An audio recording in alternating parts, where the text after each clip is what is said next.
자, 교독하시는데 여러분들 목소리 크게 해서 읽어주세요. 12절 같이 읽겠습니다. 찾으셨나요? 네. 예수님께서 이 말씀을 마치시고 갈릴리에서 떠나 요르단 건너편 유대 지방으로 들어가시니 이들이 그분께서 거기서 그들을 고쳐주시더라. 바리새인들도 그분께 와서 그분을 시험하여 그분께 이르되 남자가 무슨 이유로 자기 아내를 버리는 것이 율법에 맞나이까 하매 그분께서 그들에게 대답하여 이르시되 처음에 그들을 만드신 분께서 그들을 남성과 여성으로 만드시고 말씀하시기를 이던 까닭으로 남자와 아버지와 어머니를 떠나 자기 아내와 연합하여 그들 둘이 한 육체가 될지니라 하신 것을 너희가 읽어본 적이 없느냐. 따라서 그들이 더 이상 둘이 아니요 한 육체이니 그러므로 하나님께서 함께 결합하신 것을 사람이 나누지 못할지니라 하시니라. 그들이 그분께 이르되 그러면 어찌하여 모세는 이혼 증서를 주고 그녀를 버리라고 명령하였나이까 하니 그분께서 그들에게 이르시되 모세가 너희 마음이 강팍함으로 너희가 너희 아내를 버리도록 허락하였으나 처음부터 그것은 그렇지 아니하였느니라. 내가 너희에게 이르노니 누구든지 음행 외에 다른 이유로 자기 아내를 버리고 다른 여자와 결혼하면 이것은 간음하는 것이며 또 누구든지 버림을 받은 여자와 결혼하면 그것도 간음하는 것이니라. 그분의 제자들이 그분께 이르되 만일 자기 아내에 대하여 남자의 처지가 이러하다면 결혼하는 것은 좋지 아니하니이다 하매 그분께서 그들에게 이르시되 모든 사람이 이 말을 받을 수는 없고 아버지께서 그 말을 주신 자들만 받을 수 있느니라. 같이 읽겠습니다.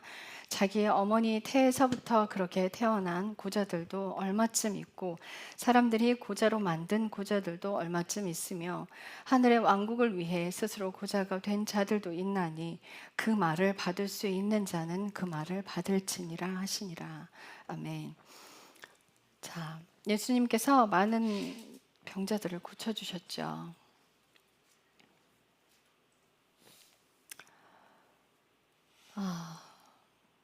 예수님께 나오는 많은 사람들이 병 고침을 받고자 나온 사람들이 굉장히 많았어요.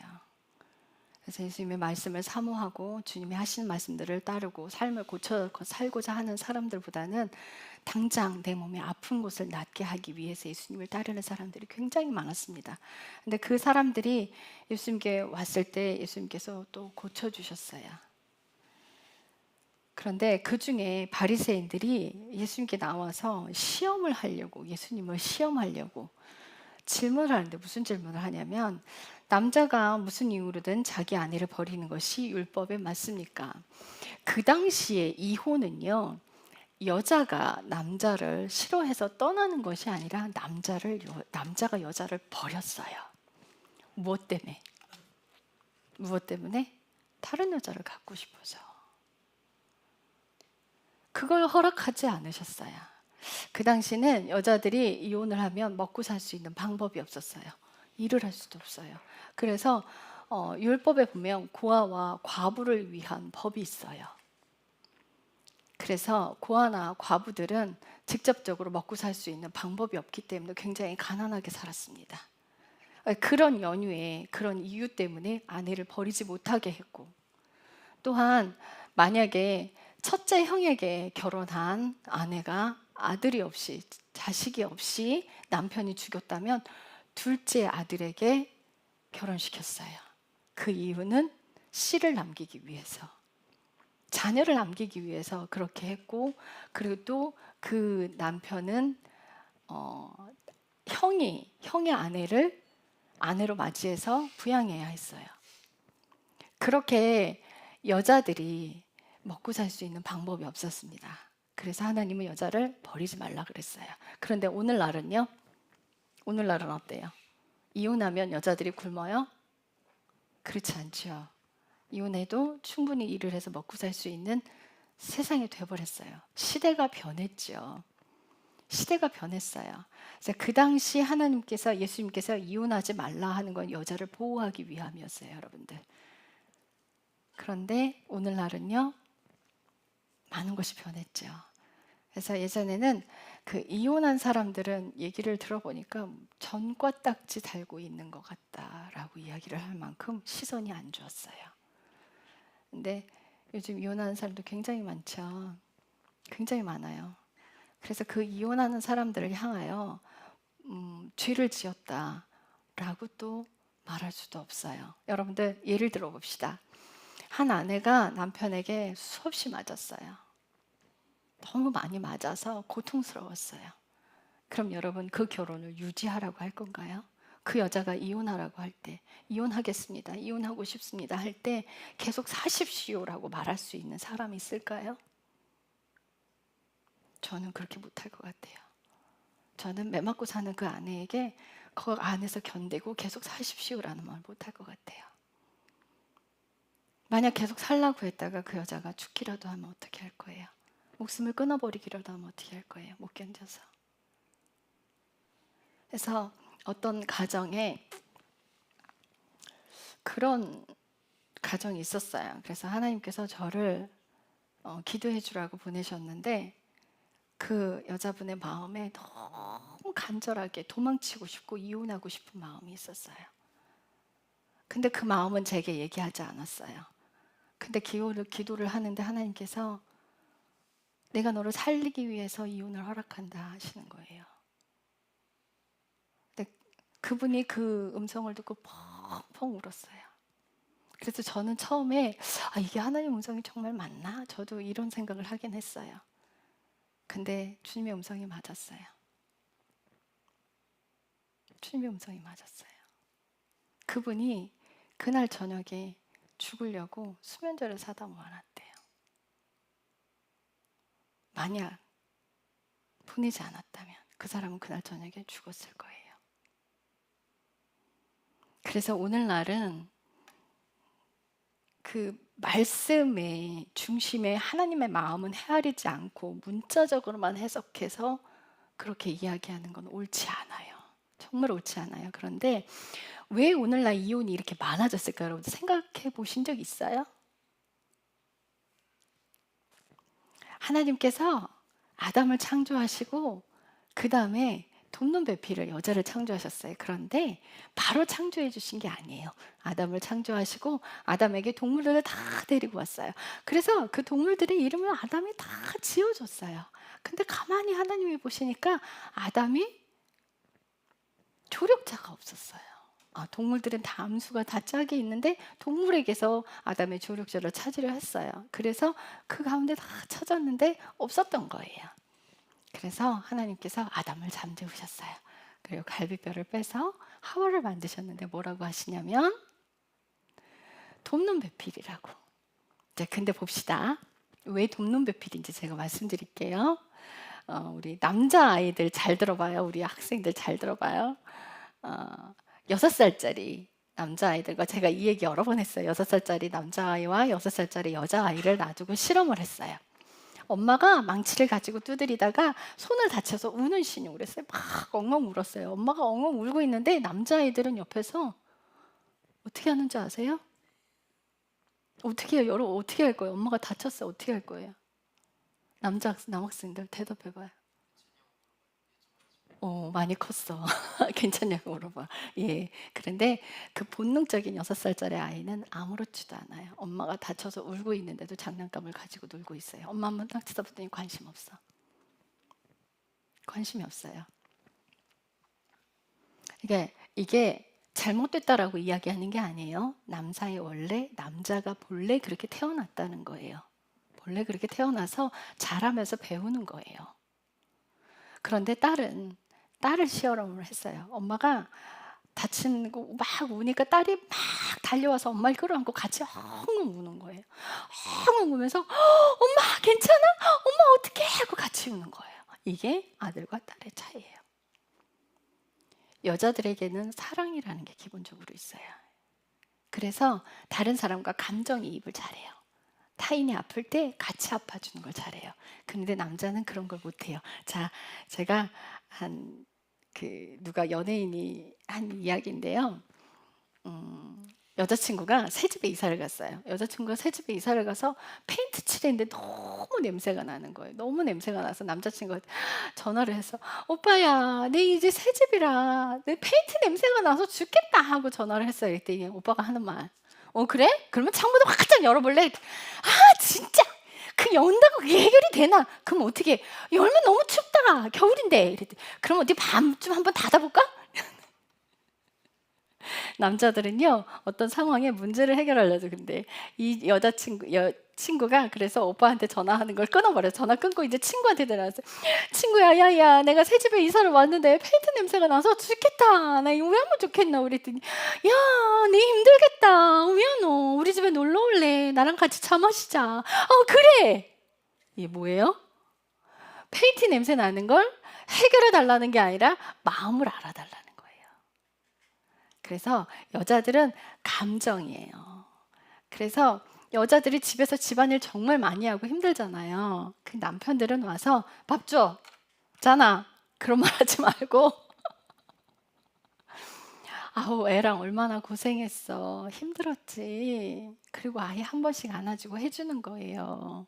그리고 여자들은 말 한마디 예쁘게 해주면 그걸로 녹아요. 그런데 그렇게 감정을 알아주려고 하지 않고 그냥 이기적으로 굴면 싸우게 되는 거예요. 그래서 특히 여자들은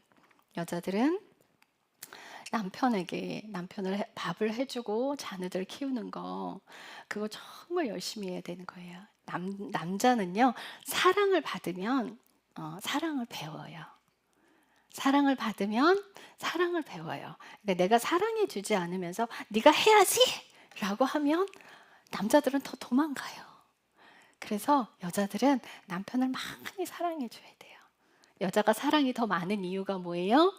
남편을 도와주라고. 남편에게 없는 부분을 여자에게 주신 거예요. 그래서 남편을 더 많이 사랑해 줘라. 아껴 줘라. 그런데 오늘날 이혼을 왜 해요? 서로가 서로에게만 요구해요. 본인이 해야 될 일은 하지 않고. 서로가 아껴주고 서로가 인내하고 서로가 참아주고 해야 되는데 자기가 하려고 하는 일들은 전혀 하지 않은 채 타인에게만 요구해요. 남편은 아내에게만 요구하고 아내는 남편에게만 받을 것만 요구를 하는 거예요. 그런데 하나님은 그렇게 살지 말라고 하세요. 예수님이 그러셨어요. 사람들에게 나를 따르거든 자기를 부인하고 자기 십자가를 매일 자기를 부인하고 자기 십자가를 지고 나를 따르지 아니하는 자는 내게 합당하지 아니하다. 자기를 부인한다는 뜻이 뭔지 아세요? 내가 없어지는 삶을 사는 거예요. 내가 없어진다라는 뜻은 내가 행복하기 위해서 다른 사람들을 이용하지 마세요. 내 행복을 위해서 타인을 섬김을 강요하지 마세요. 그걸 당연하게 받지 마세요. 남자분들 혼자 살 때 세탁기 돌렸어요. 그죠? 청소했을 거예요. 근데 결혼하면 청소해요? 세탁기 돌려요? 안 하죠. 세탁기를 어떻게 돌리는지도 잊어버리게 될 거예요. 그걸 당연하게 생각하지 말라는 거예요. 아내가 있어서 그게 정말 감사한 일이라는 걸 알아야 돼요. 정말 내 아내가 내게 해주는 걸 감사하게 받으세요. 마땅하게 여기지 마세요. 그래서 아내에게 사랑한다 말 많이 해주고 위로도 많이 해줘야 돼요. 그래도 집안일을 아이가 있으면 아이를 한 번씩 안아주고 돕는 거라도 조금씩 해. 하루 종일 집안일에 아이에게 시달린 아내를 조금이라도 말로 위로해주고 사랑해주면 여자는 누굴 거예요. 반대로 아내는 밖에서 고생해온 남편, 우리 가정을 위해서 돈 벌어서 집에 들어오는 그 남편에게 있으면 얼마나 감사해. 그래서 남편에게 최선을 다해서 섬겨주는 거예요. 서로가 서로에게 배려하고 자신이 하고 싶은 말, 자신이 갖고 싶은 거 이거를 내세우지 말고 내가 없어지는 거, 내가 남편을 사랑해주고 남편 입에 들어가는 거, 남편이 좋아하는 거면 내 기쁨이 돼야 돼요. 아이가 기뻐하는 게 내 기쁨이 돼야 돼요. 여러분들 아내가 즐거워하는 게 내 기쁨이 돼야 돼. 내 자녀가 즐거워하는 게 내 기쁨이 돼야 돼. 내가 희생해서. 내가 행복하기 위해서 타인을 끌어다가 이용하지 말라는 거예요. 마땅히 요구하지 마세요. 감사하셔야 돼. 다른 집 아내들은 이렇게까지 하는데 넌 뭐야? 비교하지 마세요. 다른 집 남편들은 돈을 하루에 몇백씩 벌고 한 달에 몇천을 번다는데 당신은 왜 이거밖에 못 갖고 와? 이런 말 하지 마세요. 본인이 선택했잖아. 사랑해 주세요. 감사하며 사셔야 돼.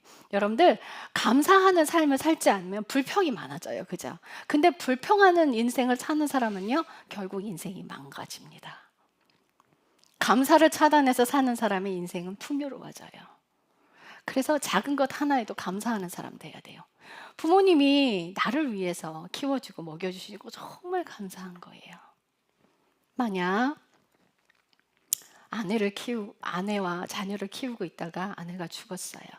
그럼 남편은 그 모든 일을 다 해야 된단 말이에요. 내 아내가 있을 땐 그걸 너무 당연하게 여겼는데 아내가 없으니까 그 빈자리가 너무 큰 거예요. 정말 감사한 거예요. 남편은요, 밖에서 돈 벌어다 주는 사람이 아니에요. 그렇게 취급하면 안 돼요. 물론 밖에서 돈을 벌어다 주기 때문에 너무 감사한 존재예요. 남편이 있음으로 해서 가정이 꾸려지고 어려운 일 있을 때 남편이 일을 하고 얼마나 행복해요. 내가 나를 좀 희생시켜서 다른 사람의 기쁨이 된다면 그만큼 행복한 삶이 어디 있어요? 내가 부족하니까 그거를 해달라고 쫄르지 마세요. 나 약하니까 네가 다 해야지 이런 말 하지 마세요. 당연한 거 없어요. 당연한 거 없어요. 도와달라고 요구할 때는 공손하게 얘기하는 거예요. 서로 배려하는 삶을 살아야 돼요. 배려하는 삶을 살지 않기 때문에 이혼하는 거예요. 여자들은 이 얘기를 해보면 이런 상상을 하고 있어요. 백마탄 왕자님을 기대해요. 결혼해서 남편이 모든 걸 다 해줄 거라는 상상은 하지 마십시오. 원래 남자분들 죄송합니다. 원래 남자라는 존재는요, 그런 걸 잘 못하는 존재들이야. 그래서 혼자 살 때도 청소 잘 안 해, 남자들. 우리 예찬이 보면. 친구들이 고개를 끄덕이는데. 방 청소 너무 안 하죠. 그런데 원래 청소를 잘하는 사람들도 있지만 남자들이 원래 청소를 잘 안 하는 게 대부분이에요. 그래서 여자들이 좀 도와줘야 되고요. 도와줘야 돼요. 그렇게 도와주는 걸 남편은 당연하게 여기면 안 되고 같이 하려고 노력을 하세요. 그래야 돼. 그래야 가정이 행복해져요. 여자는 백마탄 왕자는 기대하지 마십시오. 자기는 돈 없으면서 돈 얼마 있어야 되고 차 있어야 되고 뭐 있어야 되고 이런 기준으로 따져서 결혼하면 그 결혼 파탄납니다. 왜요? 돈이 없어지면 그냥 이혼해버려요. 남편을 사랑해서 결혼한 게 아니라 돈 따라 결혼했어요. 하나님께서 배필요 짝지어 주신 그 짝은 이혼하려고 하지 마세요. 희생시켜서 살아가려고 노력하십시오. 남편 또한 아내를 사랑하십시오. 아끼고 사랑해줘야 돼요. 내가 희생하지 않기 때문에 자꾸 이혼하는 거예요. 여러분 한번 싸우기 시작하면 화해하지 않잖아요. 계속 싸우게 돼요. 그러면 감정이입이 싸우는 데만 에너지를 자꾸 쏟기 때문에 결국은 그 부분에 이혼할 수밖에 없게 돼요. 부모가 자식들에게 미안하단 말 많이 하잖아요. 자식들도 부모에게 사과합니다. 아내가 남편에게 미안하다고 하고 남편은 아내에게 미안하다고 하면 자녀들이 그걸 배워요. 그리고 자녀들에게도 잘못했으면 반드시 미안하다고 사과해야 돼요. 서로 우리는 인격적인 관계로 대화하십시오. 인격적이어야 합니다. 우리 예찬이랑 우리 은정이랑, 예찬이 엄마가 은정이죠? 은정 집사님이 이게 얘기하는 거 보면 어느 때는 막 그냥 니네 왜 싸워? 이러는데 그 둘은 아니래요. 얘기하는 거래요. 아무렇지도 않게. 그런데 이 두 사람은요, 대화로 모든 걸 풀어요. 예. 그래서 밤늦게까지 아들하고 대화하는 게 그렇게 재밌대요. 자녀들이 왜 부모에게 등을 돌리는지 압니까? 자녀의 말을 들어주지 않아서 그래요. 부모는 자녀의 말에 귀 기울여줘야 돼요. 여러분들 가정 하나를 꾸려가는데 이혼하지 않기 위한 목적이 아니라 사랑으로 목적으로 하잖아요. 그럼 결코 헤어지지 않아요. 어떤 가정이 있었어요. 아내가 먼저 죽었어요. 그런데 남편은 그 아이 하나를 키우는데 너무 힘이 드는 거예요. 그래서 어느 날 지친 몸으로 일하다가 집에 딱 들어왔는데 이불 속에 이 발을 딱 넣었는데 컵라면이 쏟아진 거예요. 막 화가 나서 아들한테 찾아가서 아들을 막 때렸어요. 그 때린 다음에 그 후에 너 왜 그랬냐고 물었더니 아빠가, 엄마 없이 고생하는 아빠가 너무 안쓰러워서 자기가 컵라면을 먹는데 맛있었대. 그러니까 일하고 들어온 아빠가 아빠에게 컵라면을 드리려고 컵라면을 했는데 식을까 봐 이불 속에 넣어놓은 거예요. 근데 그 얘기를 듣는데 가슴이 무너져서 화장실 들어가서 수도꼭지를 틀어놓고 한참 울었어, 아빠가. 근데 여러분 이거 기억하세요. 때리기 전에 좀 물어봐요. 왜 때리고 난 다음에 물어봐? 그 못된 성질 때문에 그래요. 내가 당장 화났으니까 화를 풀려고 하기 때문이에요. 부모님들 잘 들으세요. 자녀들은요 다 이유가 있어요. 때리지 말고 먼저 대화하세요. 왜 그랬는지. 왜 그랬는지 아이들은요 다 이유가 있어요. 일부러 하지 않아요. 그리고 또 어느 날 그 아이가 어린이집을 유치원을 가지 않았다고 아빠가 연락을 받았어요. 우리 아빠가 놀래갖고 회사를 조퇴하고서 막 달려왔어요. 달려왔더니 아이가 놀이터에서 혼자 놀고 있는 거야. 그래서 유치원 가지 않은 것 때문에 애를 데려다가 또 막 때렸어요. 그리고 너 왜 유치원 안 갔어? 하고 물어봤어요. 그랬더니 아이가 그날 재롱잔치가 있는 날이었던 거예요. 엄마가 없어서 가고 싶지가 않았어. 때리기 전에 물어봐요. 아이는 매를 맞으면 상처를 받아요. 이 예화 속에서는 아이가 얘기를 하지만 일단 아이는 매를 맞으면요 입을 열지 않아요. 마음이 다치고 상해버려요. 아이 때리는 거 하지 말고 먼저 물어봐요. 아이들은 다 이유가 있어요. 제가 그랬어요. 제가 초등학교 2학년 때, 초등학교 3학년 때 왕따를 당해서 학교가 가기가 너무 싫은 거예요. 그래서 엄마가 도시락 싸준 거를 그 도시락을 갖고 산에 가서 다 까먹고 학교를 안 갔어요. 학교 안 간 거를 걸렸어요. 학교 안 갔다는 이유로 엄마가 머리채를 잡고 온 동네를 끌고 다니면서 때리기 시작했어요. 분이 안 풀려요. 온몸을 다 두드려 패기 시작했어요. 그래도 분이 안 풀지 머리채를 잡고 공중에다 2번 돌리더니요 논두렁에다 눈에다가 집어 던지는 거예요. 온몸이 다 피투성이가 되도록 맞았어요. 그런데 그 어머니 돌아가셨는데 그날 제가 학교 안 간 이유를 우리 엄마는 돌아가실 때까지 몰랐어요. 물어보지. 왜 학교를 안 갔는지. 학교에서 왕따였어요. 친구가 없었어요. 수업 시간 되면요 과자 사갖고 오라고 밖으로 내보내요. 선생님 그걸 알고 있으면서도 묵인해요. 그 아이가 부잣집 아이였거든요. 그 아이는 학교 수업 시간에 과자를 먹어도 선생님이 아무 말 하지 않았어요. 근데 저는 뭐만 잘못하면 그냥 맞았어요.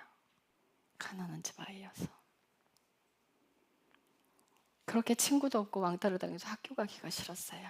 제 마음을 조금이라도 알아줬더라면. 여러분, 아이는 매를 먼저 듣는 게 아니에요. 대화로 먼저 푸셔야 돼요. 그래야 행복한 가정이 돼요. 자녀가 정말 잘못을 했다면 훈육을 하기 위해서, 가르치기 위해서 내가 반드시 매를 들어야겠다. 이유를 다 들어보신 다음에 결정하세요. 그래도 네가 잘못했으니까 다시는 이 죄를 짓지 않기 위해서 네가 손바닥 몇 대를 맞아야겠다. 그러면 아이는 동의할 거예요. 그래, 내가 나쁜 짓을 했구나. 한 가정을 꾸려간다는 건요, 내가 희생해야 가능해져요. 이 가정에서 내가 없어지는 삶을 살아가면 이제는 이웃에게 사랑을 줄 수 있습니다. 가난한 사람들에게 그들에게 먹을 걸 주고 입을 걸 주면서 그들이 행복해하는 모습이 내 기쁨이 되게 하는 그 삶을 살 수 있어요. 가정에서 그런 희생의 삶이 되지 않는다면 밖에서 살기 힘들어요. 어떤 가정은 아이가 그런데요. 아빠에게 아빠는 사탄이야. 왜? 아이가 아빠에게 사탄이라고 말할 정도면 교회 가서 너무나 천사래요. 교회 가서 너무나 천사래요. 근데 집에 오면 악마인 거예요. 여러분들 가정에서 삶을 살지 않는다면 밖에서 거짓으로 살아봐야 하나님 앞에 정직하지 않은 거예요. 하나님 앞에 정직한 삶이 되려 해야 돼요. 자녀들은 부모님 말씀 잘 들어야겠지만 부모님들은 자녀를 노엽게 하지 말라 그랬어요. 아내는 남편을 섬기되 하나님에게 하되 섬기고, 남편은 아내를 사랑하되 어떻게? 하나님이 하나밖에 없는 자기 아들을 세상에 죄로 인해 그 목숨을 내어주듯이 목숨을 내놓고 아내를 사랑하라는 거예요. 너는 왜 목사님이 그렇게 가르쳤는데 날 그렇게 사랑하지 않는 거야? 왜 그런 말을 해요? 본인이 살고 있지 않으면 그런 말을 하게 돼 있어요. 내가 희생하는 삶을 살고 있으면 타인에게 너 이렇게 해야지 라는 말 못해요. 내가 희생하고 있지 않기 때문에 네가 나한테 왜 그렇게 안 해주는 거야 라는 말을 하는 거예요. 다른 사람의 너는 그렇게 살면 안 돼 제 지적하는 사람은요, 자기가 회개하는 삶을 살고 있지 않기 때문에 타인의 죄를 지적하는 거예요. 자기가 회개하는 삶을 살고 있다면 다른 사람이 죄 짓는 걸 보고 함부로 가서 뭐라고 하지 않아요. 그 사람을 위해서 기도해 줄 거예요. 네, 이렇게 예수님께서 원하시는, 여러분들 이혼을 해도 되네, 하지 말아야 되네, 이 말을 하시고자 하는 게 아니에요. 정말 어쩔 수 없는 지경에 이르르면 이혼을 허락하시는 경우들 꽤 있어요. 그런데 오늘날 이혼은 왜 해요? 내가 행복하지 않아서 이혼해요. 그게 문제인 거예요. 그게 내가 행복하지 않아서 이혼하는데요, 재혼하면 또 괜찮아질까요? 아니요. 그 사람 또 이혼하게 돼 있어요. 일단 내 아내를 먼저 사랑하고 내 남편을 사랑하는 삶을 살아가세요. 희생하는 삶을 살아가세요. 예, 주님 내가 살겠습니다 하고 덤벼야 돼. 너 목사님 설교 어떻게 들었어? 네가 그럴 수 있어? 라고 말을 하면 내가 안 살고 있는 거예요. 여러분들 그걸 체크하셔야 돼. 그걸 체크하셔야 돼요. 제가 설교하고 있으면은 옆에서 쳐다봐요. 부부끼리 서로 변하기를 바라면서. 남편이 변하기를 바라고 있잖아요. 그러면 자기 자신은 변하고 있지 않은 거예요. 아내가 변하기를 바라고 있으면요, 남편은 결단코 변하지 않습니다. 나를 보세요. 나를. 자기 자신을 보고 자기 삶의 죄를 제거하고 하나님을 사랑하고 가정을 사랑하는 사람 되십시오. 가정을 사랑하라는 건 아주 행복하게 살라는 뜻이 아니라 나를 희생하라는 의미가 내포되어 있는 걸 여러분 아셔야 돼요. 내가 희생하고 살아가 보십시오. 가정은 살아나게 돼 있어요. 살아납니다. 서로가 서로에게 잘해줘야 돼요. 화가 난다고 확 소리 지르는 거 먼저 하지 마십시오. 화를 내잖아요. 이렇게 쌓여. 자꾸 아픈 게. 여기가 한번 다치잖아요. 그러니까 평범하게 내가 한번 화냈는데 아내에게 막 소리를 질렀어. 근데 그 아내가 여기를 막 맞았단 말이에요. 화살을 하나 맞았어. 이 화살을 뽑아주고 치료를 해줘야 돼요. 근데 그 다음에 말한다고 아무렇지도 않게 끝났지 뭐 이렇게 얘기하면 안 돼요. 미안하다고 사과하고 소리 지르는 걸 하면 안 돼요. 그래야 이게 치유가 될 거예요. 그렇지 않고서 또 소리 지르고 하면 또 쌓여. 상처가 계속 쌓여. 그럼 참는 아내는 어떻게 돼요? 병들게 될 거야. 그래서 서로 그렇게 하면 안 돼요. 좋은 말, 좋은 언어를 사용하세요. 우리 학생들 욕하는 거 하지 마세요. 욕하면 내 영이 죽어요. 욕을 하면 내 영이 죽어요. 사탄이 그걸 너무 즐기고 좋아해. 그래서 욕하는 거 하면 안 돼요. 요즘 세상에 아이들이 학교 가잖아요. 욕이 말이, 욕이 언어가 돼 있어요. 그게 유행일지라도 우리 아이들 그렇게 살면 안 돼요. 따라가지 마세요. 하나님 나라는 세상과 반대로 가는 거예요. 내 영을 살리는 길을 가야 돼요. 내 영을 죽이는 길을 가지 마요. 내 영을 계속 죽이게 되면 난 나쁜 사람 되게 돼 있어요. 자꾸 고쳐야 돼요. 선하게 살려고 노력해야 되고 하나님 앞에 정직하려고, 그런 삶을 살려고 노력하십시오. 이혼을 해도 됩니다, 안 해도 됩니다 이 말을 꺼내는 게 아니에요. 하나님도 그걸 원하시는 거 아니에요. 사랑을 원하시는 거예요. 사랑하지 않기 때문에 악해서.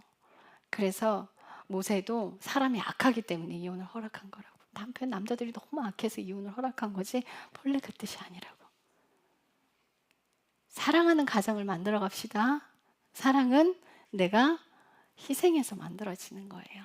예, 기도하겠습니다. 주님 감사합니다.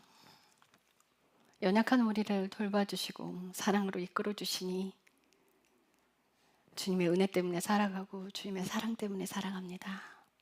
이제 하겠습니다. 내가 자아가 죽어지는 길, 내가 없어지는 길, 남편이 기뻐하는 모습을 보고 내 기쁨이 되는 삶, 아내가 기뻐하는 모습을 보고 내 기쁨이 되는 삶, 서로가 희생하여 자녀를 사랑하고 자녀는 부모를 존경해서 서로가 그 가정에서 하나가 되어서 하나님을 섬기고 하나님 앞에 정직한 가정을 이루도록 노력하는 그 삶으로 들어가기를 기도하고 축복합니다. 주님 감사합니다. 예수님의 이름으로 기도했습니다. 아멘.